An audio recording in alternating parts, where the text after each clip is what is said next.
And what's up, gamers? Santos here with another edition of Fail Gaming. In today's Fail Gaming, we're going to do something a little bit different. We're going to discuss the PlayStation 4. Yeah, today Sony had its press conference, and we're going to discuss a bunch of features and games that might be coming out for the system. Alright, let's start with the main processor.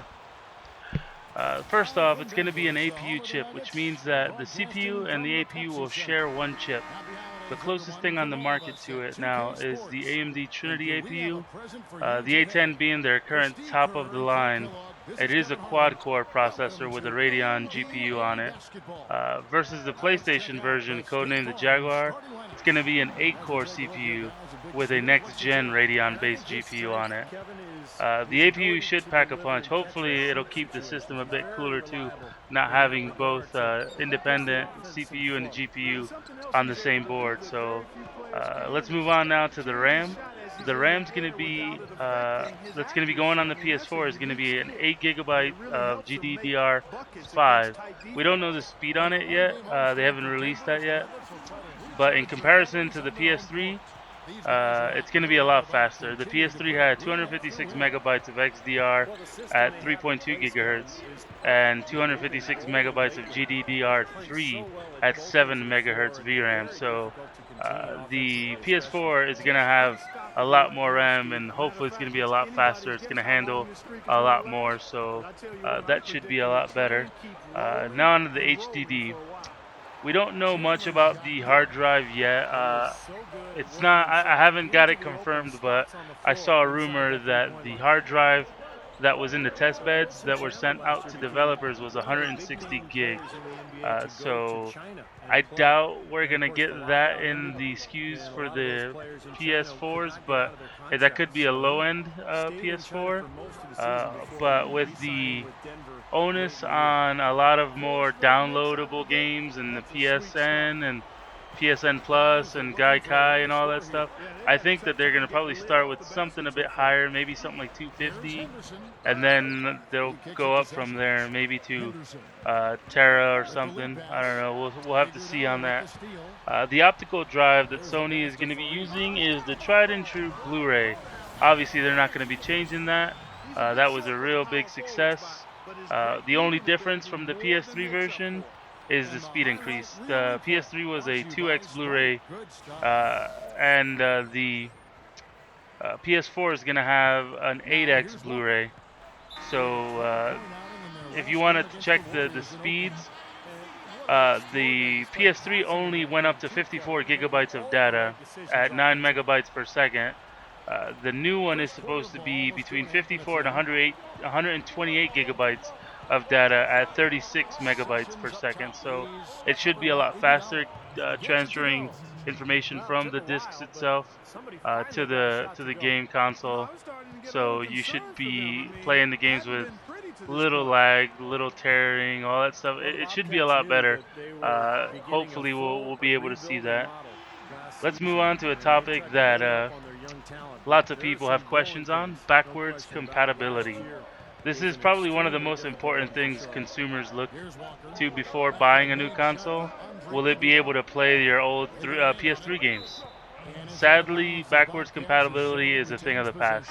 You will see less and less of the newer consoles offering this.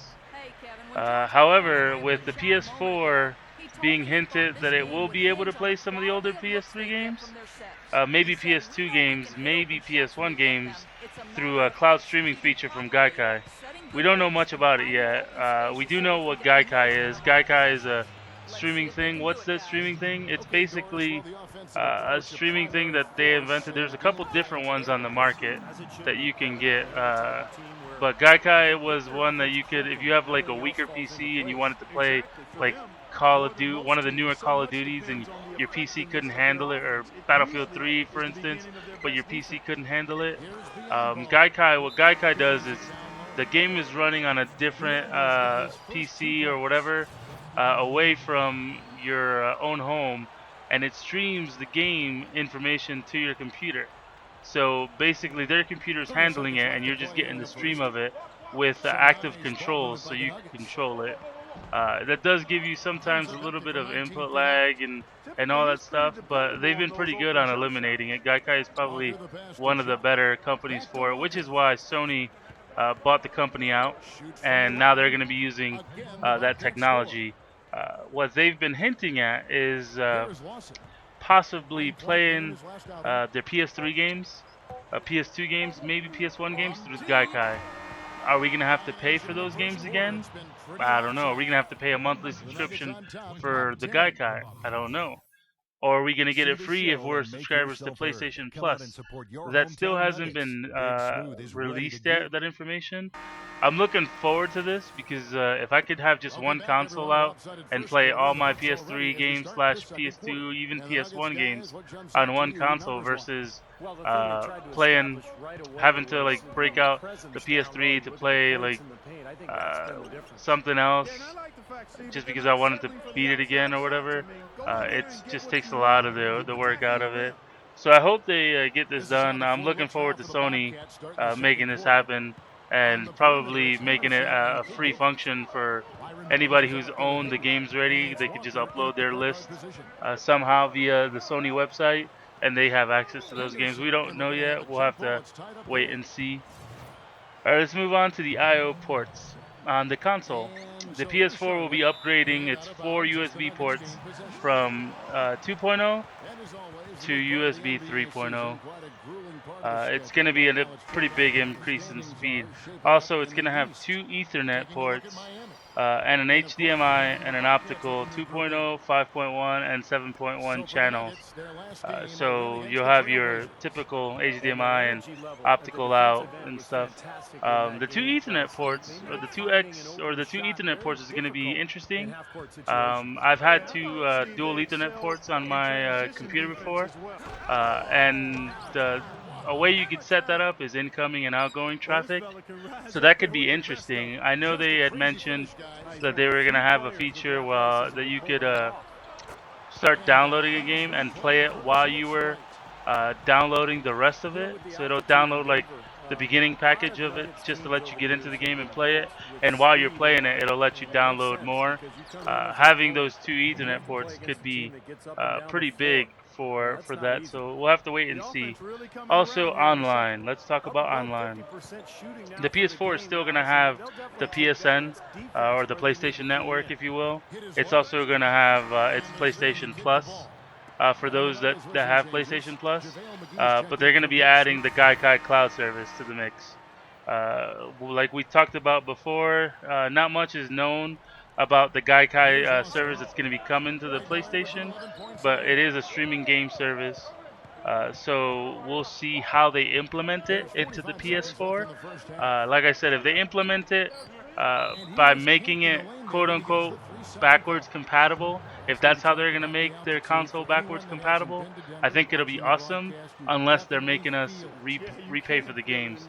I have a pretty in-depth PS3 library that I would love to be able to play again on the PlayStation 4, or even my PlayStation 2 games, my RPGs, being able to play them on the PlayStation without having to rebuy them on the PlayStation Store. That would be awesome. But we'll have to wait and see. Not much is known about the Gaikai cloud service as of yet, so that's something we'll have to just be patient with Sony and let them tell us what they're going to be doing about it. Alright, now let's talk a little bit about the new controller they unveiled. The new controller has been named the DualShock 4. It's basically a DualShock 3, a little bit bigger with some added features. They officially unveiled the PlayStation 4 controller, so we kind of know what it's going to be, but we really don't know because they can change it. For instance, for the PS3, they had a controller that was ridiculous, and then they went to the DualShock.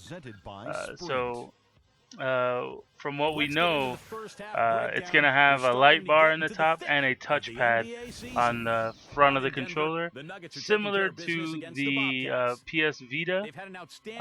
It also is going to have a share button on it, so you can upload videos pretty easily with the service that they're going to be adding to the PlayStation, which is pretty awesome. You'll be able to do it with you just killed a boss in a spectacular style, just boom, hit the share button online and you look to your friends and look at what I did or whatever, or solo a boss that people say is impossible, boom, hit the share button, show it to them. So that's a really cool feature. It has a headphone jack, so much like what the Xbox controller kind of has. It also is gonna be compatible with the Move, but not the Move that we know now, the camera. It looks like there's a new camera Move sensor bar thingy that's going to be getting brought out. They put up a picture briefly, but they didn't talk too much about it. But it looks like the controller, the wireless controller, is going to interact with that. So we'll have to check that out when they release more details. What else we know about the controller? The thumbsticks are going to be concave. They're going to be a little bit wider, it looks like, because they're concave. So your thumbs will fit in there pretty easily. It's going to have a speaker on the front of it. Let's see, what else does it have? The new D-pad is going to be a little bit closer together. I think it's going to increase the feel. I don't know too much what they did with the triggers or the shoulder buttons. I know they adjusted them a little bit. I think they moved them a little bit further down on the controller. I would love to play with it and see what it's going to be about, but it is quite a bit different. From what a lot of people were saying, they were trying to go with a Vita-esque feel to the controller, and if that's what they were going for, they succeeded. It looks like a lot. It looks really similar to the Vita layout if you were to put a screen in between there. The only thing that I am really interested in seeing is the move sensor and how it's going to be integrated with that new sensor bar.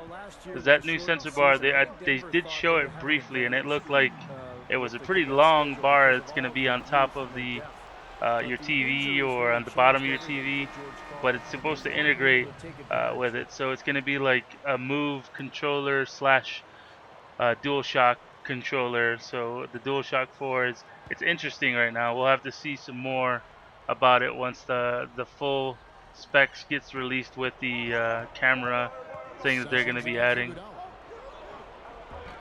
Alright, let's talk about some of the games we saw during the PlayStation 4 unveil. Starting with the game Deep Down from Capcom. If you saw that trailer for the game, I believe there was some in-game footage that they were recording from, and holy shit, it was pretty good. It looked pretty good. Towards the end, where he was holding back the fire of the dragon with his shield, the game looked pretty insane. They didn't release too much on it yet. Excuse me. But what we do know, it's going to be like a fantasy setting, dragons and stuff. So that's a game that you should be looking forward to if you like those fantasy games. Another game that we saw unveiled was a game called Drive Club. It's basically a racing simulator game for the PlayStation 4. The graphics look pretty good, but those games are always hit or miss. If you have a lot of customization, like Gran Turismo games, or for the cars anyway, or if you have like the fun and arcadey type gameplay like Ridge Racer, and you mix them together, it could be really good. But like I said, those games have been hit or miss lately. You're either gonna like it or you're gonna hate it. And Drive Club is a first-person driving simulator. So we'll have to wait and see on it. They showed a couple different clips of racing and some other stuff on it, which looked pretty cool. The detail on the cars looked pretty cool. Being that the graphics engine is going to be beastly in the PS4, I expect the graphics to be pretty beastly in game. But that's another one we'll have to wait and see on. And this next game we'll go over briefly because that's what they did during the press conference. Square Enix has announced a new Final Fantasy game that will be released on the PlayStation 4. They will be showing it off during this year's E3, but nothing was shown of it beforehand. I think the reason they did this was because of the Final Fantasy MMO that didn't do so hot after it was released. They're basically going to keep everything under wraps until they're sure the game is they want to show the game to give people the hype. I've been led astray many times. I am a Final Fantasy guy. I love their older games. Playing one of the original Final Fantasies, it's what's got me hooked on RPGs. So I do hold Final Fantasy to a higher standard. Lately, they've been letting me down, but uh, hopefully, what Shinji Hashimoto was talking about today, that they're going to debut during the E3. Hopefully, it's going to be really, really good. They're going to go back to what made Final Fantasy successful. Uh, I would hope so anyway. I would hope that it's not going to be a big letdown like their other games and stuff. I am actually waiting for them to finish A Realm Reborn and play that again and see how the changes I've went through. But yeah, Final Fantasy is another one that is going to be coming to the PS4. It was confirmed today. And another game that was confirmed today for the PS4, Infamous Second Son. That's the third installment of the Infamous franchise, Infamous and then Infamous 2. I never played Infamous 2, I did play Infamous, so I know the type of gameplay it is. Hopefully this game turns out to be as good as the tech demo looked, because the tech demo looked pretty awesome.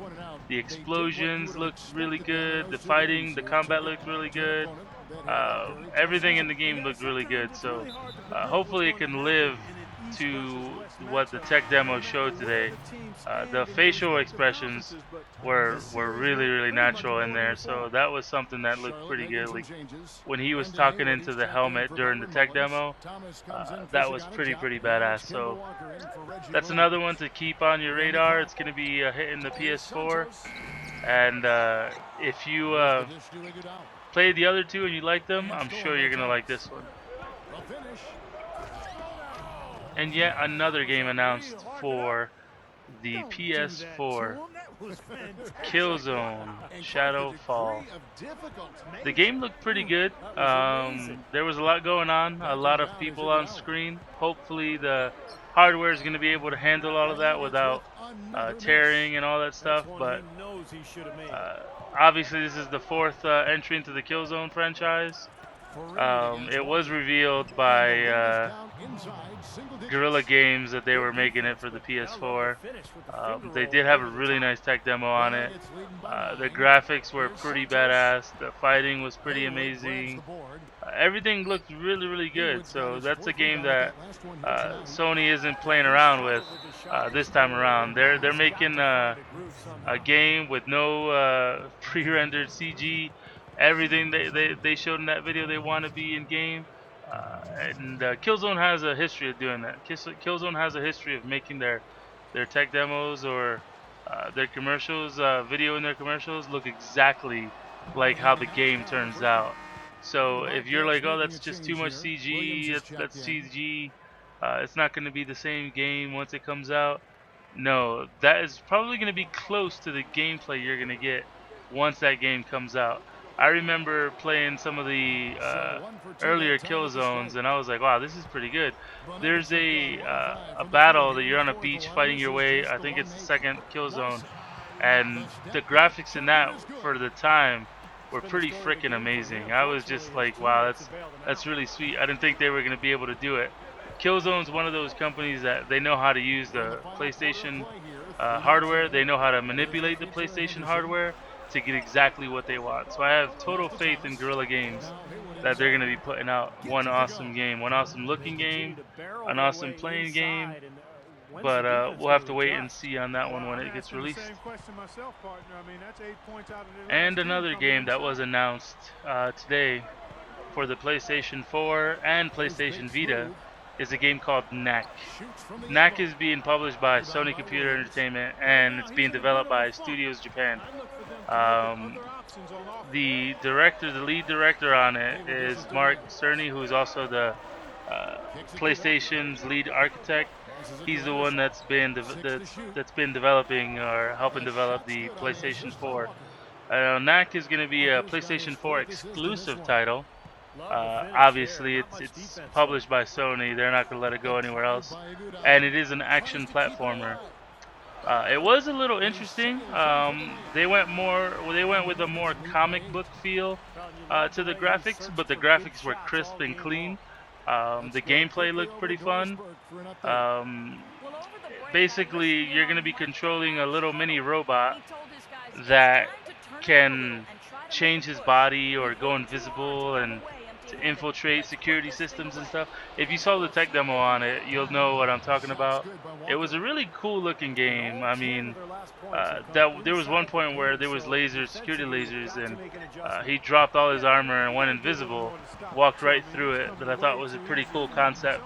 Um, the thing with this game is that there's so much you can do with it. There's so many places you can go with it. As far as how do you want the action to play out? How do you want the story to play out?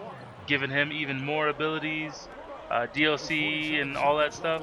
Uh, and the fact that they showed it playing on a Vita via remote play was also cool. Like that's one of the features that I've been looking so forward to on the PlayStation system is being able to just grab your PSP or your Vita now and just play the game on the Vita and just chill out, lay down on the couch or whatever instead of having to sit in front of your television screen in your living room. Or if they even make it, I know it says remote play, but they haven't announced how far it was going to be. If you can even play it on the go, that would be so awesome. But we'll have to wait and see for that feature. But Knack is another game that was announced today for the PlayStation 4. And another game announced today for the PlayStation 4. It's called The Witness. The Witness is a puzzle type game. Um, it's gonna be about 25 hours of puzzle solving and exploring. It looks pretty cool. I'm not much of one of those puzzler type players that can sit there and just do puzzles for hours, but it did look pretty cool. It is an open game, so an open world game, like he was saying, so you'll be able to go all over and play and do the puzzles. And he tried to stay away from the having the puzzles all have the same feel. So we'll have to see with this game. Obviously, it's gonna be it's not an exclusive title, so it will be on the new Xbox as well as the 360 and the PlayStation 3. The developer for this game is Tekla Inc. It doesn't have a publisher yet, but we'll have to wait and see till it gets closer to release time to put a final notice on this. It did look really cool, I will admit that. And also 3 games that have been kind of confirmed for the PlayStation 4 that we know about. Watch Dogs. That one's going to be out on PlayStation 4. That's one that I've been waiting from Ubisoft Montreal. I've been waiting for that game for a while now. After I saw the teaser trailer on it when it was first talked about, I was like, man, this is one that I have to play. Another one that's going to be out for the PlayStation 4 that hasn't been confirmed 100% yet, but is looking like it's leaning towards it, is Destiny. It's that Bungie game that from Bungie Studios. Activision is the publisher, obviously. It's going to be a shooter, open world shooter, RPG, persistent world shooter. They don't want to really call it an MMORPG or an MMO FPS because they're saying it's so much more than that with the persistent world. But we'll have to wait and see on that. And last but not least, Diablo 3 will be going to PlayStation 4, so that's something you guys can look forward to. This has been my Sony talk on the PlayStation 4 release. Thanks for watching, guys. If you liked the video, please give it a thumbs up and subscribe to my channel for future videos. And as always, this has been Santos with Fail Gaming saying see ya.